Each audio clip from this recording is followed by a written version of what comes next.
Hi everyone, thanks for tuning into this week's TFTT.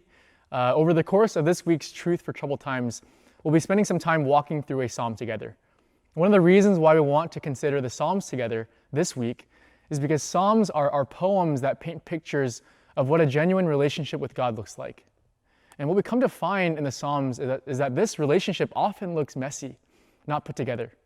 The Psalms put the struggles that we face, the joys that we experience, the hurt that we feel into words.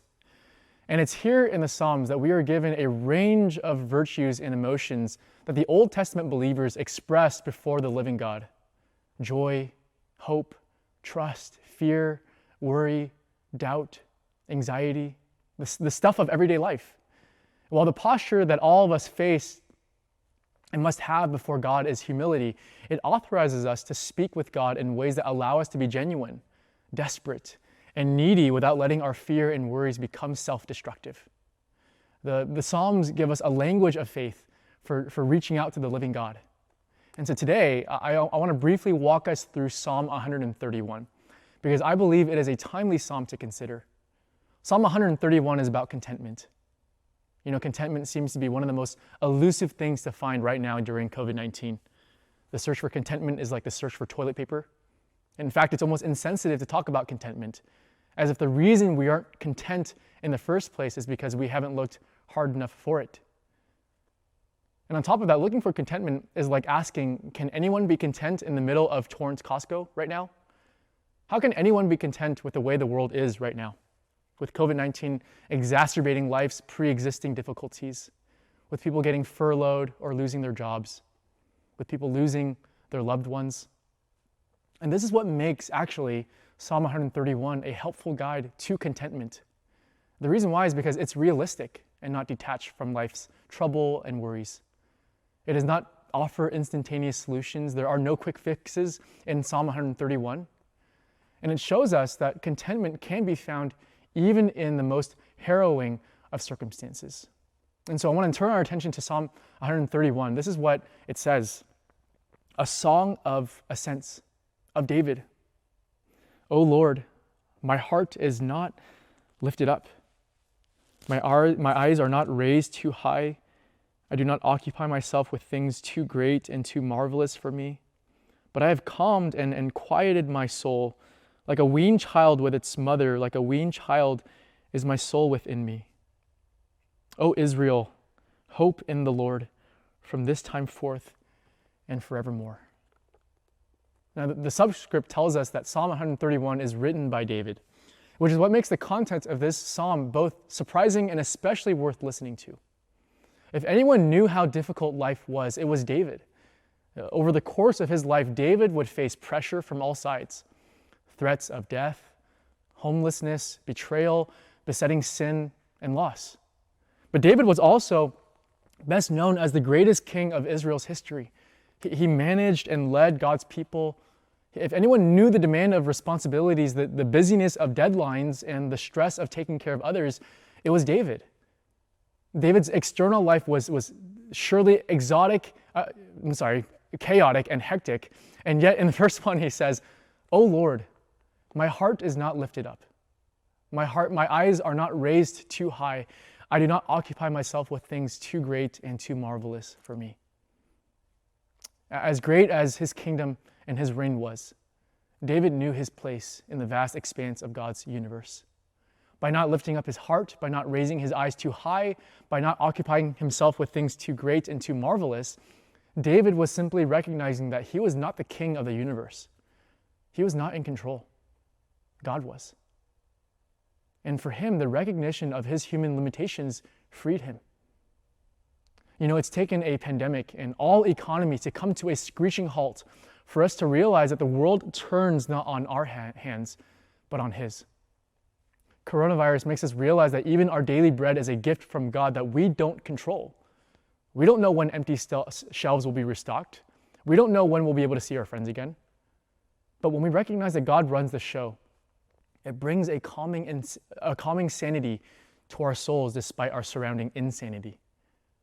You know, not many of us, I don't think, are outright claiming to take the place of God. But a far more subtle claim to godhood is only a degree or two off. It's when we disregard our creaturely limitations. When we disregard our limitations, when we try to control our environment, when we try to control the responses of our spouse or our kids, that's where we begin to fall apart, and why the pursuit of rest and contentment is so elusive. And what we need to recognize is that if you want the benefits of ruling at the center of the universe, you also need to assume the responsibilities of ruling your own universe. If you want to rule your own universe, what you have to see is that the maintenance and responsibility of upholding your universe falls on you. It is up to you to make your universe run. It is completely up to you to decide how to provide for your family, how clean your house must be, how healthy you and others are, how much your kids are learning in online classes. If you want to be the God of your life, you have to not only know the future, but you have to take responsibility for tomorrow. You have to control what's next and anticipate every need, and you have to do it yourself. But this is crushing, and we shouldn't be surprised when we feel despair, anxiety, stress, rage, and discontentment when our version of the universe isn't running the way we envisioned or hoped it would. And so the question is this what you really want? It's for this reason that David breaks the fourth wall, and he encourages you, the reader, in verse 3, to put your hope in the Lord.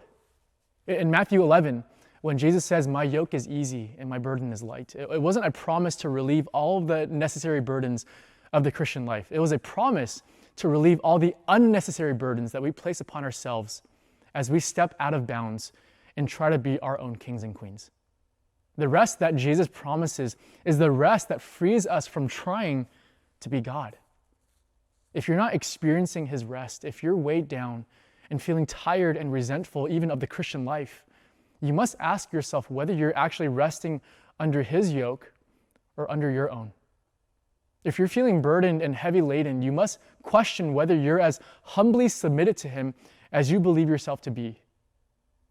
Because instead of embracing Jesus as your Messiah, it's entirely possible that during this season of COVID-19, you've become your own Messiah and begun plowing under your own direction and strength. In the very same passage, Jesus says, "Take my yoke upon you and learn from me. For I am gentle and lowly in heart, and you will find rest for your souls." A yoke is a brace that pairs two cattle together. Now imagine that Jesus is on one side of the yoke and you're on the other. What would we learn from him? What we would learn from him is that Jesus would become the first human being who did not go beyond his human limitations, even though he was God. Jesus didn't do it all. He didn't meet every physical need. He left people waiting in line to be healed. He left one town to preach to another. But unlike every other human being, he did everything God asked him to do. And what you would learn from the easy yoke of Jesus is that in submission to all that God had asked him to do, he would eventually go to the cross. And on the cross, he would be crucified for the sins of those who submit themselves under his easy yoke. And he would be crushed for those who were crushed by the burdens of their own sins, sorrows. And rising from the grave, he would give his people rest for their souls. This is what submitting our lives under the reign of King Jesus looks like. This is what it means to hope in the Lord. And in submitting our lives under him, we live in his freedom. And as we live in his freedom, we begin to look outward. As we abide in his love and as we abide in his reign, we become fruitfully content and even attractive. That as others look at our lives, they become curious about the source of our contentment. Because we live in his reign, we can exert a non-anxious presence among the lives of those around us. And like David, we can say that my heart is not lifted up because we know who sits on the throne and who upholds our life. God upholds our lives. God upholds our future. God upholds the universe. And because of this, we will never be shaken. Our yoke is slavery, but his yoke is freedom. How beautifully freeing he is.